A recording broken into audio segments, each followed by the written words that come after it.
so much is going on right now in the world and in our country. And to some people, it may feel that mindfulness and meditation practice are useless when so much is going on around us. When we practice the many tools that mindfulness offers, we gradually confront our inner demons, our inner enemies. Our practice helps us see our experiences more clearly. It helps us develop equanimity and calmness and self-regulation, without which we would spin out of control and react mindlessly to a trigger. So when we learn how to confront our demons, then we create a space. When we confront our demons and we befriend them, we create more space, and it is in that space that that our wisdom arises. Mindfulness teaches us that we have to know our inner self first, so we can actually better understand each other. I have to make peace with myself first. You have to make peace with yourself first. You have to accept yourself with flaws and all, and I need to accept myself with flaws and all, so we can go and contribute to the change we so much want to see in the world.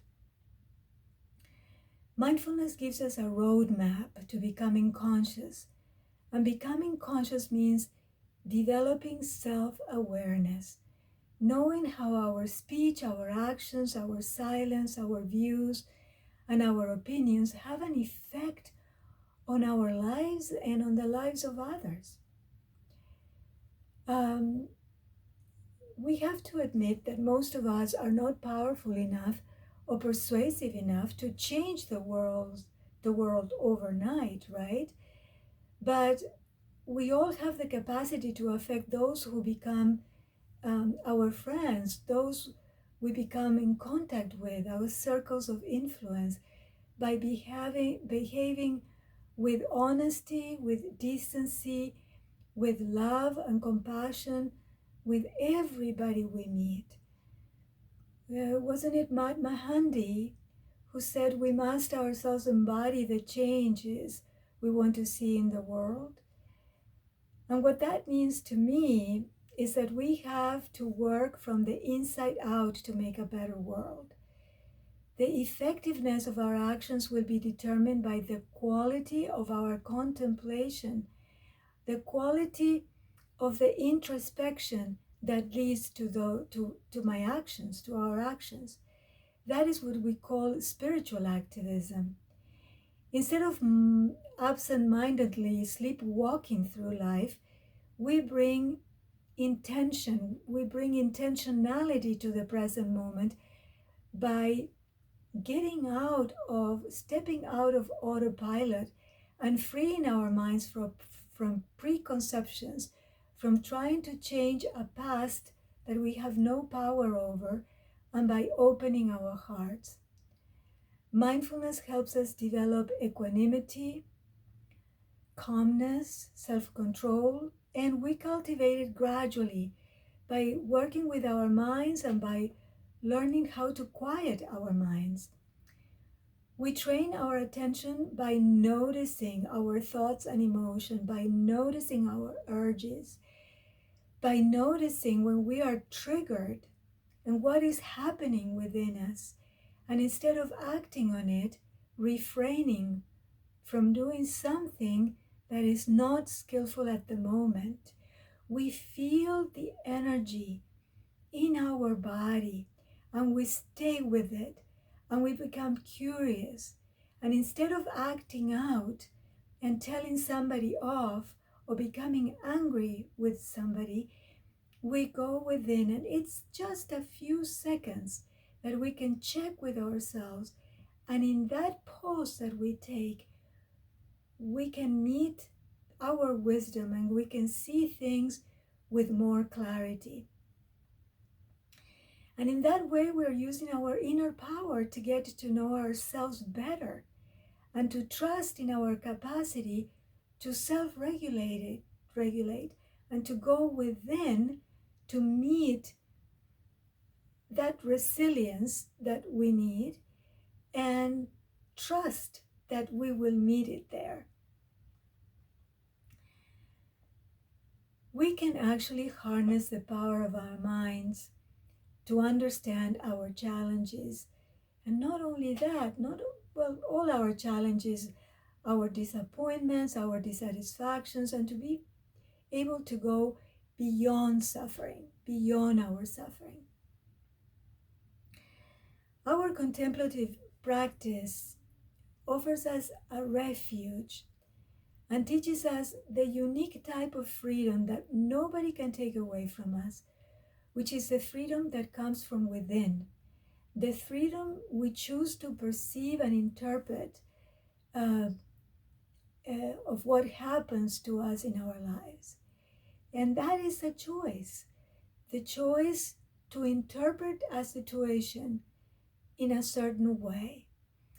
Wasn't it Viktor Frankl, the famous neuropsychiatrist and Holocaust survivor that I always quote here? He said something, I'm not going to quote it perfectly, but something along the lines that everything can be taken away from a man but one thing, the last of the human freedoms. And which one is that? It's to choose one's attitude in any given set of circumstances. We all go through incredible hardships in life, and nobody comes out of it unscathed. However, we can all develop skillful ways to respond to our sufferings and find reasons to be grateful and reasons even for joy. Because what is joy? Joy is not to be in a state of complete bliss and ecstasy. Joy is being with whatever is coming into our experience, whatever is unfolding, and still be able to meet it with happiness.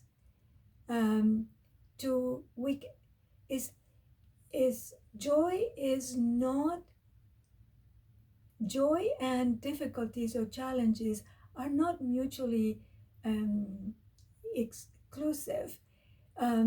You can have both at the same time. And mindfulness teaches us how to meet those challenges and at the same time to go through life with a sense of gratitude that brings you gratitude and appreciation that brings you to a state of joy. It is only by working with our minds that we can see the things as they are instead of how we would like them to be. Working with our minds first is essential. It's like the essential ingredient for a peaceful life. Our vision of our experience can easily be clouded without working with ourselves first.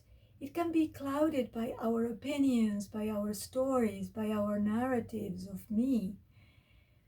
Like Ram Dass, the spiritual leader, said, "The best thing you can do for me is to take care of yourself. And the best thing I can do for you is to take care of myself." So, there is no doubt that transformation begins with each one of us. How can we change a society and the world without starting with oneself first? Allen Ginsberg, he is a poet and he's an American poet and writer, and he wrote an article. I think the article was called "Why I Meditate," and there was a phrase there that it had an impact on me when I read it many years ago, and it said, "I sit inside I sit inside the shell of me. I sit for world revolution. I sit for world revolution. And I think that that's, when I sit to change myself, and from this change, I will be able to bring this change into the world and have a ripple effect. Meditation is non-verbal perception. It is an experience that goes beyond the confinements of verbal language and into the caverns of the soul, where we need to befriend ourselves, weaknesses and all, because how can we love and accept others if we don't actually love and accept ourselves, right? In these challenging times where uncertainty is coupled with violence, when change seems inevitable, let's remember that we are always in control of our inner environment of thoughts and emotions. And that is how real change begins. It's with ourselves. Every day we get a chance to become better versions of ourselves. And as we change our inner world, we change our outer world as well. And let's remember that whenever there is chaos, whenever chaos happens, there is something bigger that is trying to emerge. In physics, physicists say that if you step away from chaos, what you see is a new organization being born. Something new is trying to be born, and this is actually a moment of incredible change. This is the moment for those who can see what is possible. This is the moment for visionaries. This is a moment of opportunity where incredible change can happen. May we be able to contribute to a change in the world that benefits us all. And really, we can do that with a lot of love and compassion. And so I thought that perhaps the best meditation for today would be the meditation on loving kindness.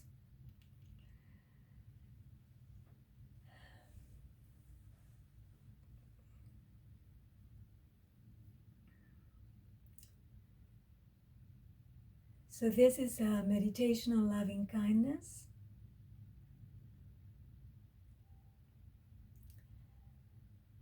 And let's do this loving kindness meditation for the purpose of bringing warmth and goodwill into our lives.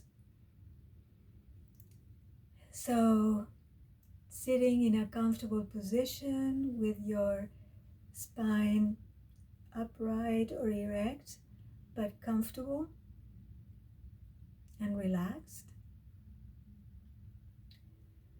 Connecting to your breathing,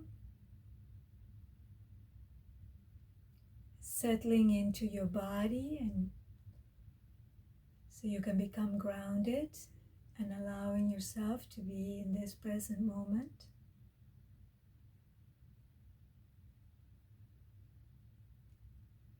And I invite you to put one hand or two hands, if you want, on your heart to remind yourself that you are bringing loving attention to your experience. Feeling the warmth and the weight of your hand as your chest goes up and down with the rhythms of your breathing.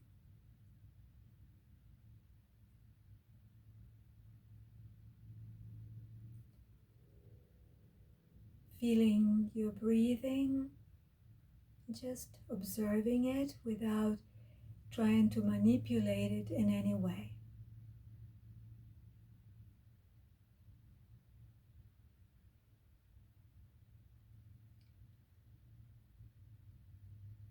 Now I invite you to bring to mind the image of a person or any other being who naturally fills you with love and who makes you smile. Somebody that you absolutely love being close to. And this could be a child, it could be your grandma, a pet, whoever naturally brings happiness in your heart. And let yourself feel what it is to be, what it is like to be in this being's presence.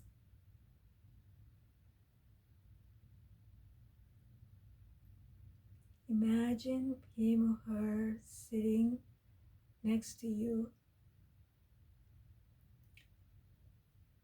and you're looking into his or her eyes. And now recognize how vulnerable this loved one is. Just like you, so vulnerable and subject to sickness, to old age, to death. And also this being wishes to be happy, just like you, happy and free from suffering, just like you and everybody else on this planet.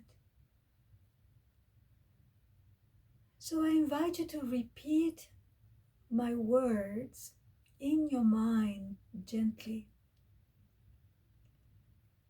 feeling the importance of your words and savoring any warm feelings that may arise.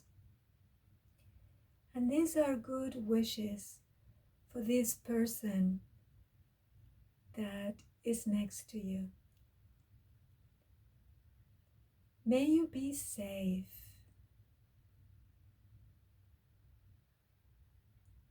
May you be healthy.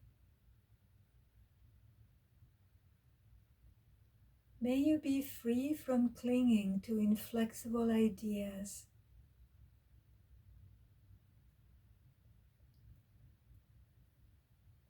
May you be free from self-aversion and aversion to others.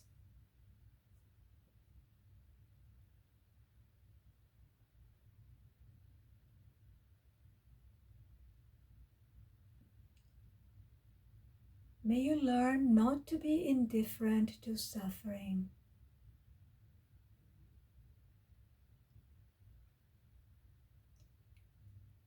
May you be open, interested, and curious.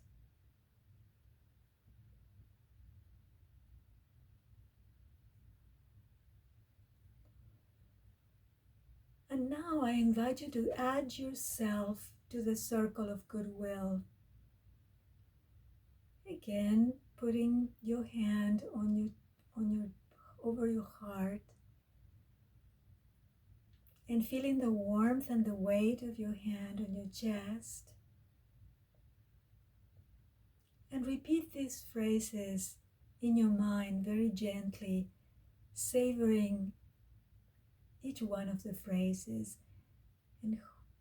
and holding them in your awareness to see how important they are. May you and I be able to accept life as it is. May you and I be able to make peace with our challenging emotions.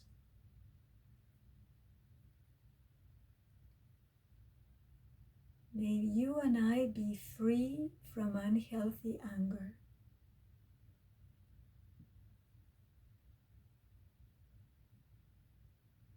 May you and I be free from unjustified fear, and anxiety.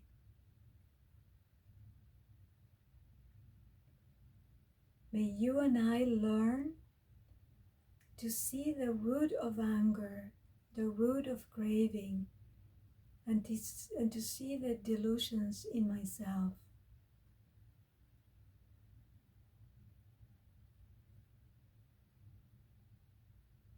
May you and I learn to look at ourselves with the eyes of understanding and love.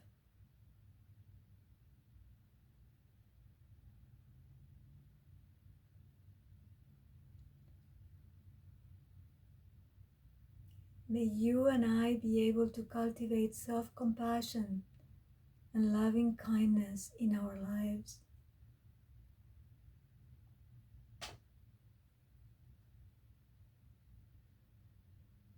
May you and I be able to be kind and compassionate to others.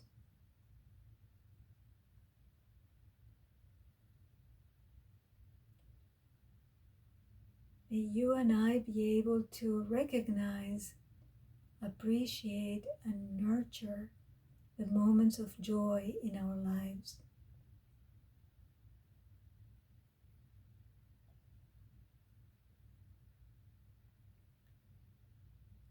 May you and I feel grounded.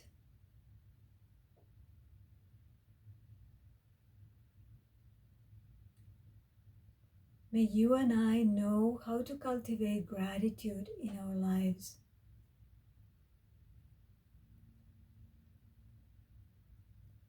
May you and I be able to appreciate and value freedom.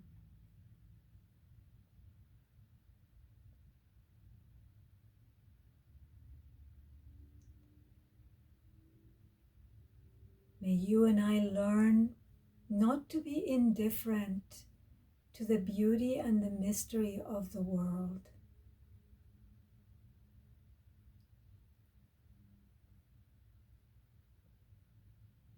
May you and I be free from inner and outer harm.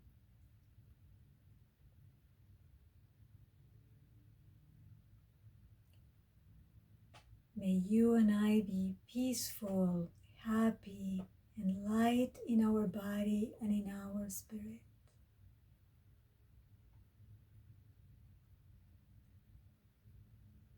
And now, very gently, and when you're ready, opening your eyes and looking around in your environment.